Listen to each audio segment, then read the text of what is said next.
तो जय हिंद मेरे प्यारे साथियों, कैसे हो आप सभी लोग। आई होप कि आप सभी लोग बहुत अच्छे होंगे। दोस्तों, जीडीएस यानी कि भारतीय डाक विभाग की भर्ती के रिगार्डिंग में आज मैं आपको कुछ ऐसी बातें बताने वाला हूं ना, जो कि आपके लिए जानना बेहद जरूरी है। और इन सभी बातों को जान करके आपकी आंखें खुल जाएगी। अगर आप जीडीएस की नई भर्ती में फॉर्म को अप्लाई किए हो या फिर पुराने कैंडिडेट हो जो कि जीडीएस की पुरानी भर्ती में आपने फॉर्म को अप्लाई किया था, दोनों स्टूडेंट के लिए आज का ये जो वीडियो है ये बहुत ही ज़्यादा वैल्यूबल होने वाला है। देखिए, मैक्सिमम कैंडिडेट क्या सोचते हैं, 90% से ज़्यादा कैंडिडेट ये सोचते हैं कि अगर जीडीएस में मैं फॉर्म अप्लाई करूंगा और मेरिट सूची में मेरा नाम आ जाता है तो फाइनली मुझे ज्वाइनिंग मिल जाएगी, मुझे जो है नौकरी मिल जाएगी। लेकिन आज मैं आपकी गलतफहमी को दूर करने वाला हूं। मैं आपको निगेटिव नहीं करूंगा, लेकिन जो हकीकत है ना वो मैं आपको आज की इस वीडियो में बताने वाला हूं।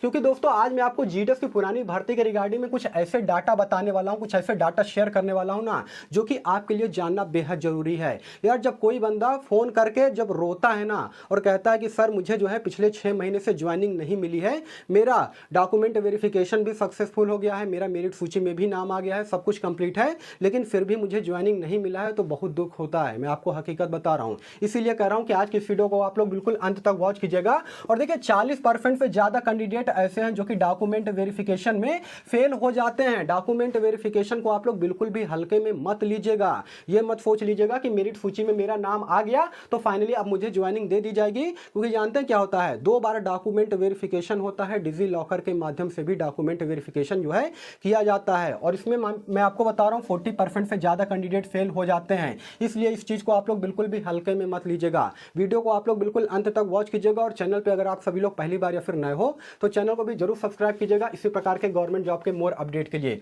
तो दोस्तों, आइए बिना समय गवाए वीडियो को कंटिन्यू करते हैं। देखिए दोस्तों, मैं बात कर रहा हूं जो जीडीएस की पुरानी भर्ती आई थी 2023 में, जीडीएस ऑनलाइन एंगेजमेंट शेड्यूल 1 करके, जिसमें नंबर ऑफ टोटल सीटों की अगर मैं बात करूंगा तो 30,041 पदों पर यह भर्ती आई थी, जिसमें बीपीएम, एबीपीएम और डाक सेवक के पद जो है शामिल थे। 2023 में यह वैकेंसी आई थी जनवरी माह में, जिसमें क्या हुआ था कि टोटल 6 मेरिट सूची जो है जारी की गई थी। उसके बाद क्या किया गया था कि इसके सिलेक्शन प्रोसेस को जो है पूरी तरीके से रोक दिया गया था। तो टोटल 6 मेरिट सूची यहां पर जारी की गई थी, जिसमें हुआ क्या था कि लगभग 16,000 से ज्यादा स्टूडेंट ऐसे थे जिनका की मेरिट सूची में नाम आया था। उसके अलावा बाकी के 14,000 सीटें ऐसी थी जो कि पूरी तरीके से रिक्त रह गई थी, खाली रह गई थी।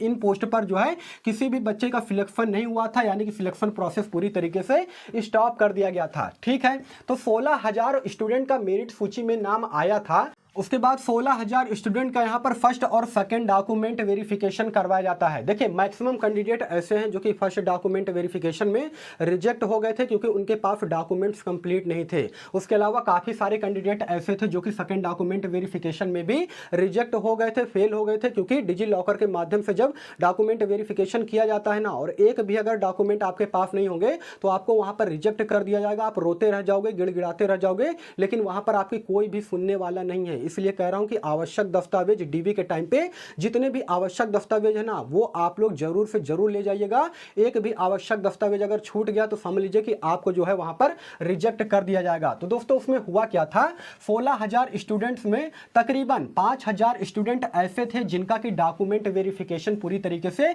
रिजेक्ट हो गया था, फेल हो गए थे। मतलब 5,000 से ज्यादा स्टूडेंट ऐसे थे ना जो कि डॉक्यूमेंट वेरिफिकेशन उनका फेल हो गया था। तभी मैं आपको बता रहा हूं कि 40% से ज्यादा कैंडिडेट ऐसे होते हैं जो कि हर साल जीडीएस की भर्ती में डॉक्यूमेंट वेरिफिकेशन में फेल हो जाते हैं। इस चीज को आप लोग हल्के में बिल्कुल मत लीजिएगा। और बाकी के 16,000 में अगर आप 5,000 निकाल देते हो तो 11,000 स्टूडेंट बचते हैं।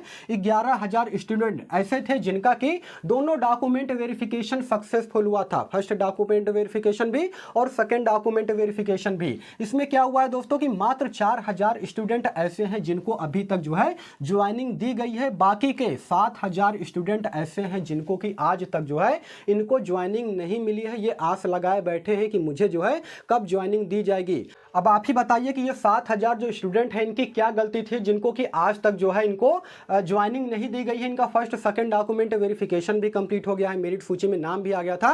मतलब A to Z सारा का सारा प्रोसेस जो होता है वो कंप्लीट हो चुका है, लेकिन अभी तक इनको जो है ज्वाइनिंग नहीं दी गया है। काफी सारे कैंडिडेट क्या कहते हैं कि अगर आप अदर स्टेट से फॉर्म को अप्लाई करते हो तो वहां पर जो है लोकल लोगों को ही प्राथमिकता दिया जाता है, जो बाहर से स्टूडेंट आते हैं उनको प्राथमिकता नहीं दिया जाता है। इसलिए अदर स्टेट में फॉर्म को अप्लाई नहीं करना चाहिए, ये बिल्कुल बकवास वाली बात है, ठीक है ना। देखिए जितनी मेहनत आप कर रहे हो ना, उतनी ही मेहनत वो स्टूडेंट भी कर रहा है जो कि अपने स्टेट में फॉर्म को अप्लाई कर रहा है। हाँ, थोड़ा सा मैं मान सकता हूँ नॉर्थ ईस्ट की तरफ की अगर मैं सिचुएशन की अगर मैं बात करूंगा तो थोड़ा सा अलग है। वहां पर मैं फॉर्म अप्लाई करने के लिए आपको रिकमेंड नहीं करूंगा, हालांकि वहां का कट ऑफ जो है काफी कम जाता है, लेकिन वहां का जो सिचुएशन है ना वो जो है हिंदी भाषी क्षेत्र स्टूडेंट के लिए जो है वो अच्छा नहीं है। लेकिन बाकी जितने भी हिंदी भाषी राज्य हैं, जिसमें कि मध्य प्रदेश, राजस्थान, छत्तीसगढ़, उत्तर प्रदेश, बिहार, झारखंड, हिमाचल प्रदेश, उत्तराखंड, ये सारे के सारे आते हैं। यहाँ पर किसी प्रकार की कोई भी दिक्कत नहीं होती है। अदर स्टेट के जो स्टूडेंट फॉर्म को अप्लाई करते हैं उनको भी प्राथमिकता दी जाती है, और जो लोकल कैंडिडेट है ना उनको भी यहाँ पर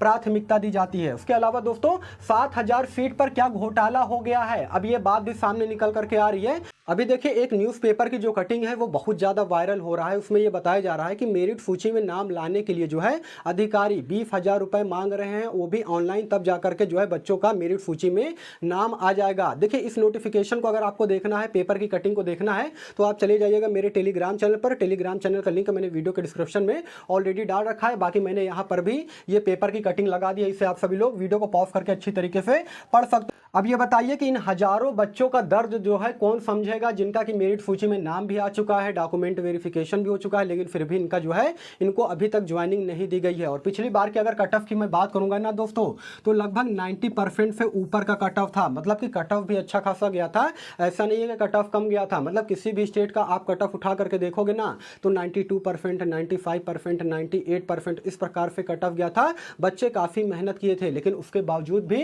काफ़ी सारे हजारों ऐसे बच्चे हैं जिनको आज भी ज्वाइनिंग नहीं दी गई है। तो जितने भी बच्चों को ज्वाइनिंग नहीं मिली है उनके लिए मैं कहना चाहूंगा कि आप सभी लोग हाथ पे हाथ धर के मत बैठे रहिए। आप लोग जानते हैं यार, आवाज उठाइए ना। आपका जहां भी फर्स्ट डॉक्यूमेंट वेरिफिकेशन और सेकंड डॉक्यूमेंट वेरिफिकेशन हुआ है, डिविजनल हेड ऑफिस में आप लोग जाइए, मंडल प्रमुख में जाइए, और वहां पर जाकर के अधिकारियों से बात कीजिए कि सर ये बताइए पिछले 6 महीने से मैं घर पर बैठा हूं, मेरा मेरिट सूची में नाम आ गया था, उसके अलावा फर्स्ट और सेकंड डॉक्यूमेंट वेरिफिकेशन भी कंप्लीट हो चुका है, मुझे अभी तक ज्वाइनिंग नहीं मिली है, तो मुझे कब तक ज्वाइनिंग दी जाएगी, वहां पर आपको जानकारी दी जाएगी, ठीक है ना। तो आप लोग जो है घर पर हाथ धरे, बिल्कुल भी मत बैठे रहिए।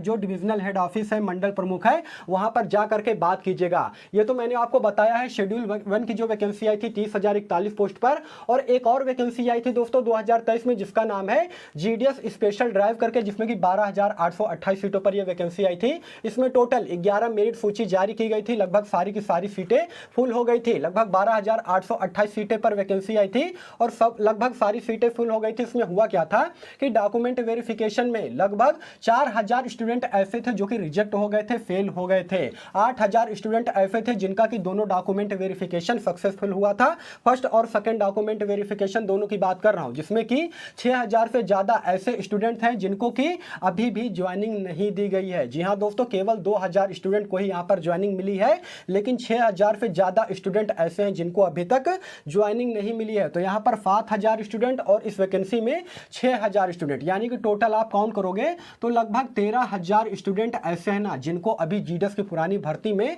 अभी तक ज्वाइनिंग नहीं मिली है। उनका डॉक्यूमेंट वेरिफिकेशन भी सक्सेसफुल हो गया है, सारा का सारा प्रोसीजर कंप्लीट हो गया है, और भारतीय डाक विभाग में ये नई भर्ती फिर से आ गई है 44,228 पदों पर। अब समझ लीजिए कि ये आप क्या कहोगे यार, भारतीय डाक विभाग का ये डार्क साइड ही कह सकते हो, जिसमें इन्होंने क्या किया है कि जीडीएस की जो पुरानी भर्ती है उनका सिलेक्शन प्रोसेस इन्होंने कंप्लीट नहीं किया है और इन्होंने जीडीएस की नई भर्ती निकाल दी है। ठीक है, नई भर्ती आप निकाले, अच्छी बात है, इसमें जो नए बच्चे हैं, नए स्टूडेंट हैं, उनको मौका मिलेगा, लेकिन कम से कम इनको जो है जीडीएस की जो पुरानी भर्ती आई थी स्पेशल ड्राइव और जीडीएस शेड्यूल 1, इनके सिलेक्शन प्रोसेस को कंप्लीट तो कर देना चाहिए था। जो हजारों बच्चे आज भी घर बैठे हैं, परेशान है कि मुझे ज्वाइनिंग कब मिलेगी, इनको कम से कम ज्वाइनिंग दे देनी चाहिए, उसके बाद जो है इनको नई भर्ती निकालनी चाहिए थी, लेकिन ऐसा बिल्कुल भी नहीं हुआ है। तो देखिए जितने भी नए स्टूडेंट हैं उनके लिए मैं कहना चाहूंगा कि आप सभी लोग अभी से बिल्कुल सतर्क रहिएगा, क्योंकि डॉक्यूमेंट वेरिफिकेशन बहुत जरूरी है। यहां पर मैं आपको बताने जा रहा हूं डॉक्यूमेंट वेरिफिकेशन के लिए आवश्यक दस्तावेज, आवश्यक डॉक्यूमेंट्स जो है क्या क्या लगेगा, इस चीज को आप लोग बिल्कुल ध्यान से समझिएगा, ठीक है ना।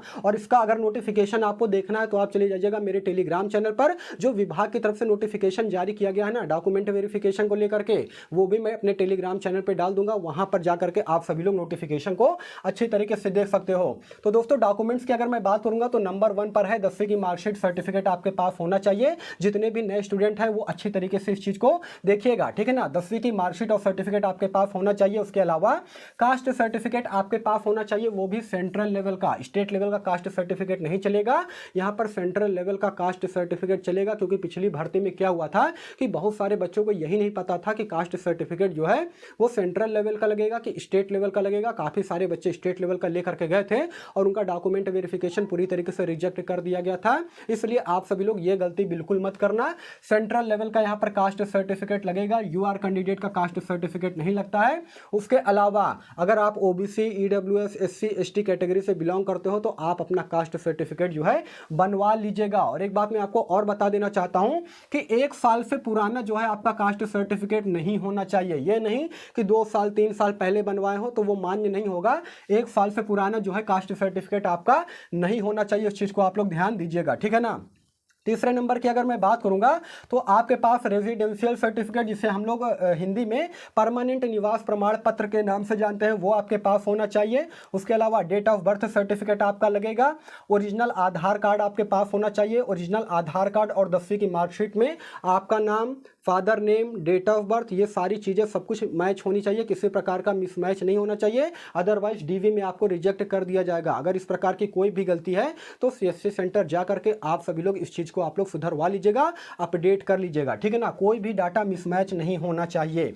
उसके अलावा 6वें नंबर की अगर मैं बात करूंगा तो पीडब्ल्यूडी सर्टिफिकेट लगेगा। ये केवल जो कैंडिडेट विकलांग है ना, जो पीडब्ल्यूडी कैंडिडेट है उनके लिए कहना चाहूंगा कि उनके लिए एक विकलांगता सर्टिफिकेट बनता है। तो आप सभी लोग भाई बहन जो कि पीडब्ल्यूडी कैंडिडेट हो वे जो है अपने लिए विकलांगता सर्टिफिकेट बनवा लेंगे। उसके अलावा दोस्तों मेडिकल सर्टिफिकेट की यहाँ पर जरूरत पड़ती है और मेडिकल सर्टिफिकेट आप सिटी हॉस्पिटल से बना सकते हो। आप जिस भी स्टेट पे रहते हो, जिस भी डिस्ट्रिक्ट में रहते हो, वहाँ पर डिस्ट्रिक्ट हॉस्पिटल होगा तो वहाँ से जाकर के आप सभी लोग मेडिकल सर्टिफिकेट जो है बनवा सकते हो, ठीक है ना। सरकारी अस्पताल से बनवाइएगा, किसी प्राइवेट हॉस्पिटल से मत बनवा लीजिएगा। उसके अलावा दोस्तों डॉक्यूमेंट्स की अगर मैं बात करूंगा तो 4 अंडरटेकिंग फॉर्म की जरूरत पड़ेगी, जो कि मैं जो है टेलीग्राम चैनल पर डाल दूंगा। वहां से आप सभी लोग अंडरटेकिंग फॉर्म जो है अपने पास रख लीजिएगा सुरक्षित। उसके अलावा आगे मैं बात करूंगा तो एप्लीकेशन का प्रिंट, ये जो जीडीएस की नई भर्ती आई हुई है इसका एप्लीकेशन फॉर्म आप लोग भरे होंगे ना, उसे आप सभी लोग संभाल करके रखिएगा, वो भी देखा जाता है। उसके अलावा ट्रांसजेंडर सर्टिफिकेट की अगर मैं बात करूंगा तो ट्रांसजेंडर सर्टिफिकेट भी यहां पर देखा जाता है।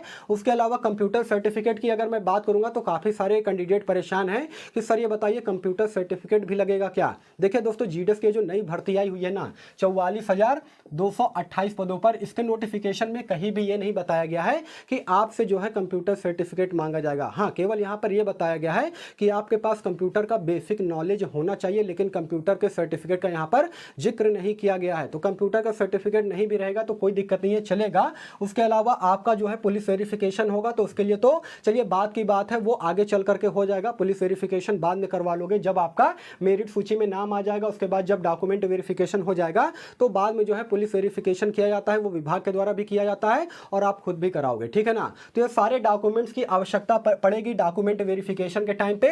जितने भी डॉक्यूमेंट मैंने बताया है इस चीज को आप लोग बनवा लीजिएगा। अगर एक भी डॉक्यूमेंट्स आपके पास नहीं होगा तो प्रॉब्लम हो जाएगी। हो सकता है कि डीवी में यानी कि दस्तावेज सत्यापन में आपको रिजेक्ट किया जा सकता है, ठीक है ना। तो इसे आप सभी लोग बिल्कुल भी हल्के में मत लीजिएगा। तो दोस्तों यही सारा सब कुछ जानकारी देना था। देखिए जितने भी स्टूडेंट पुराने जीडीएस की नई भर्ती में, पुरानी जीडीएस की भर्ती में फॉर्म को अप्लाई किए थे, उनके लिए मैं कहना चाहूंगा कि आप सभी लोग अपने डिविजनल हेड ऑफिस में जहां पर आपके डॉक्यूमेंट वेरिफिकेशन हुए थे वहां पर जाकर के संपर्क कीजिए और बताइए वहां के अधिकारी से कि सर मैं पिछले 6 महीने से बैठा हूं और मुझे जो है मेरा सब कुछ कंप्लीट हो चुका है, सारा प्रोसीजर ओके है, लेकिन मुझे अभी तक ज्वाइनिंग नहीं मिला है, तो मुझे कब तक ज्वाइनिंग दी जाएगी, ठीक है ना। आप लोग हाथ पर हाथ धरे बिल्कुल भी मत बैठे रहिएगा। उसके अलावा अगर मान लीजिए कि इस अपडेट के रिगार्डिंग में आपके मन में किसी प्रकार का कोई भी डाउट हो, कोई भी सवाल हो, तो कमेंट सेक्शन खुला है, आप लोग कमेंट कीजिएगा, मैं इसका रिप्लाई देने का भी पूरा कोशिश करूंगा। और अगर आप मुझे पर्सनल मैसेज करना चाहते हो तो मैं इंस्टाग्राम का लिंक अपने वीडियो के डिस्क्रिप्शन में डाल दूंगा, वहां पर जा करके आप सभी लोग मुझे पर्सनल मैसेज कर सकते हो, मैं वहां पर आपको जवाब भी दूंगा। बाकी दोस्तों फिर मिलूंगा किसी नेक्स्ट वीडियो में, तब तक के लिए धन्यवाद।